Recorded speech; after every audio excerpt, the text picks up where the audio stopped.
what I'm going to do is I'm going to not talk about this stuff, which is the contemporary issues in terms of disease transmission and transportation, all that kind of stuff. What I'm going to try to convince you is that in fact, nothing has changed. It's always been the same problem. And the solutions, however, that have come through history, come through time, are kind of interesting and apply today. And so here's what I think. This later Plato doesn't work, is what I think, but constant themes across history. Disease naturally moves by commerce and travel. Here's the famous Silk Route. Started about the 2nd century BC. Alexander the Great was already rampaging across there by the 3rd century BC. So people moved around a lot, and commerce and warfare have been moving disease as well over time. But what's interesting to me, I think, is the societal responses, which have left a huge impact on us. We don't realize what has happened in response to transportation and how integral they are to the way we do business currently. And so what I'm going to try to do is give some little historical vignettes here. These are going to be kind of short, so if one is boring, just nod off and you can wake up for the next one. I'm going to start by talking about Vibrio cholerae, which of course is cholera in humans. It's a very interesting disease, in part because it's been with us for such a long history. It's been present, particularly on the Indian subcontinent, since as far back as you can find, and has always been a big problem. Here it is, April 1783, 20,000 pilgrims to the Ganges die in 8 days. So, currently it's in Haiti. It's been around with us for a long time. And the interesting thing is, if you look at the historical record, people, and in this case, Europeans, have been acutely aware of what was happening with cholera in India and marking its progress. So, for example, in the winter of 1829, here's the Indian subcontinent, and here's cholera moving across land toward Europe. In the winter of 1829, it got almost as far as Moscow, and then the outbreak stopped. But in 1831, it made it actually all the way to Sunderland in England, and then spread rapidly around the British Isles. This, of course, is the time when people are traveling by foot, by horseback, and by sail. The North American, or the Western Hemisphere, wasn't immune to this phenomenon, and here we see an outbreak that happened in 1866. My pointer's gone again. I don't know. I need help from Bob, probably. 1866. And what's interesting here, it enters New York Harbor in May of 1866. By December, it's in San Francisco. May, it's in New York. In September, it's in Texas. Phenomenal rate of transportation. It's all due to transportation by walking, by horseback, by sail, etc. Here's a link to the present, the National Institutes of Health. Here it is, 1881. In the early 1880s, the U.S. Surgeon General was very concerned about cholera, as was the public. This particular cartoon is from that period of time, 1880s. It says New York City here, and here you can't see it, but it actually says science. Here's science guarding the health of New York City and, of course, the rest of North America. Here is cholera, shown as this phantasm of death, and here in the background is a panorama of the city of London. So the U.S. public was acutely aware, in part because cholera, you could wake up feeling perfectly fine in the morning and be dead by nightfall. Onset with cholera was so fast, and the results were so permanent, that people were terrified. So, in the 1880s, there were a lot of studies, including this one where this particular person, Dr. Kenyon, was sent to study with Pasteur and Koch. When he came back, he set up this lab on Staten Island in 1887, and NIH is directly traceable to this lab. And they were, in fact, collecting samples, isolating Vibrio cholerae, and so on and so forth. So the take-home from this part of this little historical vignette is disease moves very fast, even when what we're calling transportation is just folks walking or sailing or on horseback. There's lots of lessons to be learned from this whole period on cholera, but part of what's happened is this was the first application of statistics to disease, and of course this final result, which was an NIH lab. Here's our second little historical vignette, talking about transportation, looking at Rinderpest. And of course, Rinderpest is perhaps our latest win column in terms of eradication. Fantastic win for veterinary medicine. It has historically been a big problem just because of the mortality of up to 90% in cattle. Historically also, we have seen this series of epidemics in Western Europe, often associated with war because soldiers, armies were moving cattle across countrysides and dragging Rinderpest with them. And we had this series of outbreaks in Europe, 370 AD, 810 AD, and on and on and on went. Here's endemic Rinderpest becoming established 1710. Half the cattle in France die. 1711 to 1769, 200 million cattle die in Europe from Rinderpest. So here's a picture. The hand of God struck the Netherlands, afflicting its cattle with Rinderpest. 1711 to 1769, nearly 10,000 cattle died daily from Rinderpest. Rinderpest, from the point of view of transportation, the point of view of regulatory medicine, here we see sanitary regulations. 1599, Venice prohibits importation of cattle from Hungary because they thought that they were going to bring in Rinderpest. In terms of veterinary research, this is one of the cases where we were able to show that, in fact, it wasn't miasma because, of course, at this point in time, bad gases, bad odors were supposed to bring disease. This was a time when we started demonstrating that, in fact, there was such a thing as contagion and infectious diseases. And, of course, Rinderpest is also important because it helped stimulate the founding of the first veterinary schools. In particular, in the UK, the constructions of railroads, which led to the rapid movement of cattle. Here's the arrival of cattle in a station in the UK. So we're moving cattle around very quickly, resulted in a series of outbreaks of Rinderpest. And the response there was restrictions on cattle movement and on the formation of the British State Veterinary Service in 1865. So, 1865 was the last great Rinderpest epidemic in Great Britain. 500,000 cattle died. Again, by transport, Rinderpest moved to Africa, through wars, 2 wars here, and into the wildlife reservoirs. Outbreaks with Rinderpest were always associated, or frequently associated, with transport of infected animals from endemic areas. 1920 into Belgium, 1923 into Australia, 1924 into Brazil. And these led to the establishment, these introductions of Rinderpest around the world led to the introduction, or to the foundation of the OIE, which is now called the World Animal Health Organization.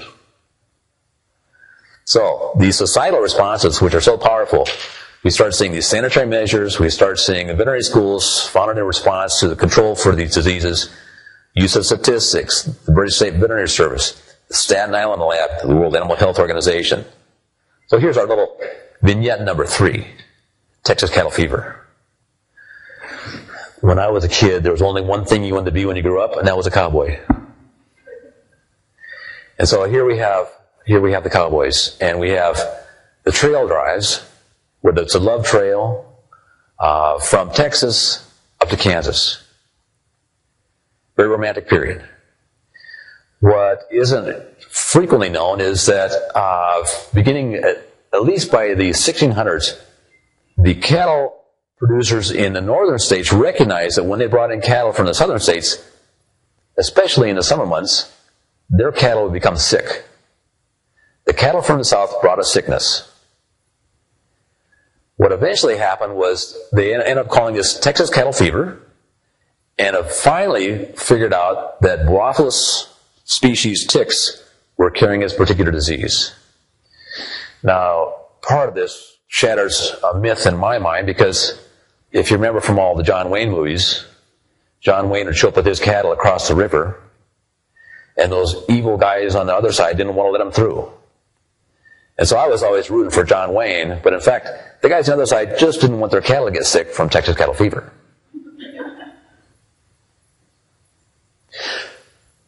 Unraveling this mystery of Texas cattle fever was a very big deal, and was a huge stroke of victory for the Bureau of Animal Industry, founded in 1884, predecessor of the USDA. Here's the original founder, Dr. Salmon. And of course, salmonella comes from his name, Salmon. The folks that unraveled this very interesting problem of Texas cattle fever were Drs. Cooper and Kenyon, figuring out that in fact there was this complex vector.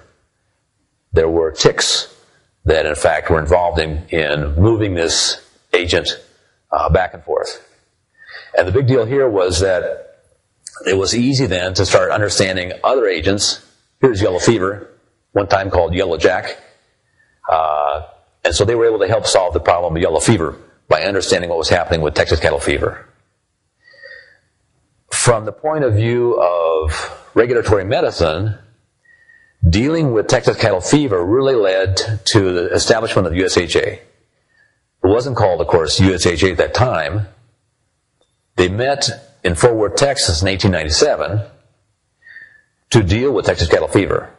But from that one group, we finally end up with USHA. So, we keep adding to our list. Historical vignette number 4 is glanders. This is a disease that's been eradicated from the U.S., as has Texas cattle fever, caused by Burkholderia mallei, originally isolated in 1882, a disease of horses, donkeys, mules, but also infections for carnivores and for humans.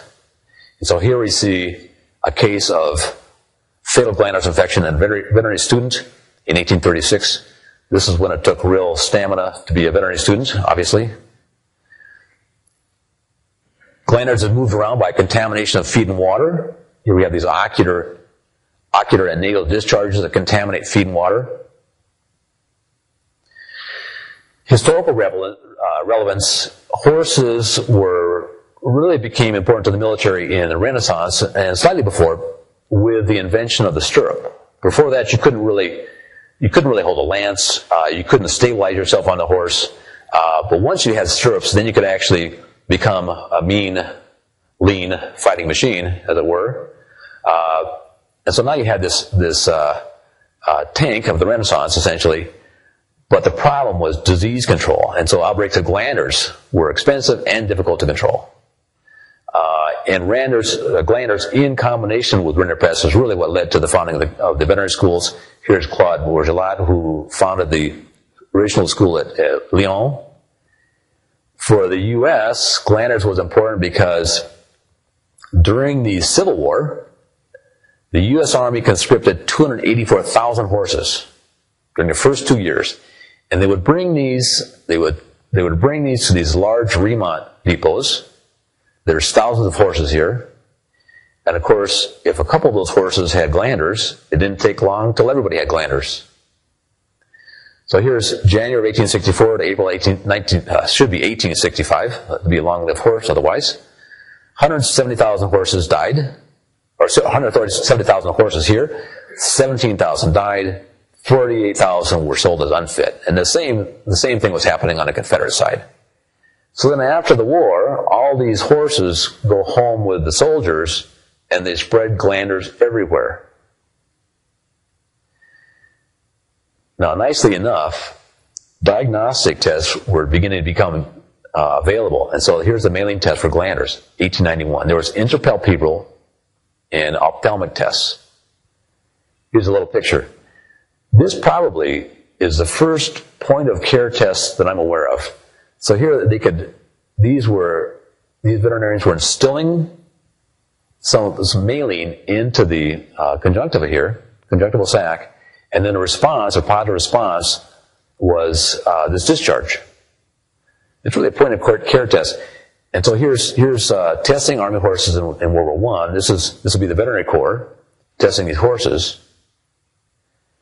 And if you were a horse that tested positive, there was only one solution, and this is the solution here. What the complaint is that perhaps the specificity of these tests wasn't good enough. But the interesting thing is that they not only had these mailing tests, but they also had agglutination tests that were manufactured in very robust kits. And so you could travel with these kits. they used cotton swatches to make dilutions. So you didn't have to have pipettes. You would dip the different size swatch into serum, and that will be your dilution. You put the reagents in, and you either saw agglutination or you didn't. So it was a point-of-care kit that was very robust, very easy to transport. And as a result of these really point-of-care diagnostics, this disease was eradicated without any kind of vaccines by 1934. Pretty neat. The other lesson that was learned was this movement of horses. And so in World War I, the U.S. shipped a lot of horses to Europe, but there was only one horse that came back home, and that was General Blackjack Pershing's horse, his own personal horse. So the other thing that happened was that this entire Civil War period, this idea of contagion and transport, disease prevention and control, really started entering the public psyche. People really started getting it in terms of sanitation and taking care of business. So we added to our list of societal responses animal sanitary measures. This is stopping rinderpests from coming to Venice, funding of the veterinary schools due to glanders and rinderpests, statistics in the case of cholera, the British State Veterinary Service in response to railroad transport of rinderpest, contagion and sanitation really coming out of the Civil War, the Staten Island lab looking for Vibrio cholerae carriers leading to NIH, USHA, which gets established as a result of this effort to stop Texas cattle fever, the World Animal Health Organization because rinderpest was being moved around in animals, and in this concept that you can actually use a diagnostic, a point-of-care diagnostic to eradicate a disease. Now there's a few big picture items that we haven't included so far, and we should run through those. And that, of course, is quarantine and control of movement. There's previous mentions, but perhaps the first formal quarantine program was this one established in 1348 by Venice to protect itself from the plague. And so ships that coming from plague ports were required to anchor offshore for 40 days. Shortly thereafter, Venice, obviously a very forward-looking city, 1403 established the first known maritime quarantine station. This is for sailors. Followed in 1521 by Marseille, and in early 1700s in the U.S., particularly the East Coast. So here's a picture of the quarantine station on Staten Island. These would be particularly for sailors. Wasn't always popular with the local folk. Here we have a picture of that Staten Island quarantine station being attacked by a mob in 1858 because they were quarantining yellow fever patients, right? This is some stuff that's interesting to look at that we're following over time, and the result down here is establishment of the Public Health Service. Here's an act for the relief of sick and disabled seamen. Early on, you can see, we already recognize that travel moved disease around by sailors. Seamen at this time would pay a monthly insurance fee so that they could use these quarantine/medical hospitals, marine hospitals. Here's 1799, the National Quarantine Act was established. Here's 1878, an act to prevent the introduction of contagious or infectious diseases into the U.S. Here's an act to prevent, again, the introduction of infectious or contagious diseases into the U.S. It's 1879. All this leads to this Public Health Service, this whole thing. Federal law for animal quarantines established 1884.